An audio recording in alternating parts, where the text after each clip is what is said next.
y en ese momento había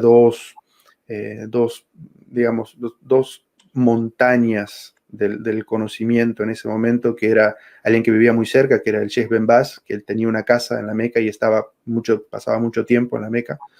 Y entonces los estudiantes de conocimiento teníamos la oportunidad de ir a visitarlo, sentarnos y escuchar. Salíamos de la universidad, íbamos a su casa, que quedaba relativamente cerca, porque el Sheikh Ben Baz tenía una característica, es que él nunca almorzaba solo. Él tenía una casa, él le decían Abul Fuqara, o el padre de los pobres, porque él abría su casa con entre 50 y 100 almuerzos había y la gente llegaba ahí a comer. Pobres y muchos estudiantes de conocimiento, que no éramos pobres, pero queríamos, digamos, acercarnos a él lo máximo posible, porque él después de comer se sentaba y, digamos, abría ese espacio desde después de comer y hasta el Asr, que a veces era como 1 hora y media, en la cual él escuchaba preguntas y respondía.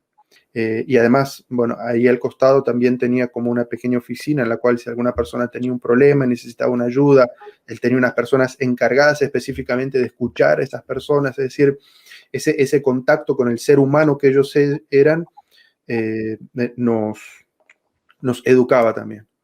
Pero el sabio que a mí más me influenció, con el que más me relacioné, es el Sheikh Mohammed ibn Saleh al-Uthaymin, Allah yarhamu. Era sorprendente conocerlo a él como ser humano. Eh, la humildad. Él siempre se presentaba, recuerdo que una vez organizó una reunión para los estudiantes de Occidente que estábamos ahí, y bueno, éramos un círculo grande, y entonces dijo, bueno, preséntese cada uno, quiero saber quién es y de qué países vienen. Y empezó la persona que estaba a su derecha y cuando termina, él dice, bueno, y yo soy Muhammad, aquí el imam de la mezquita y a veces doy clase en la universidad.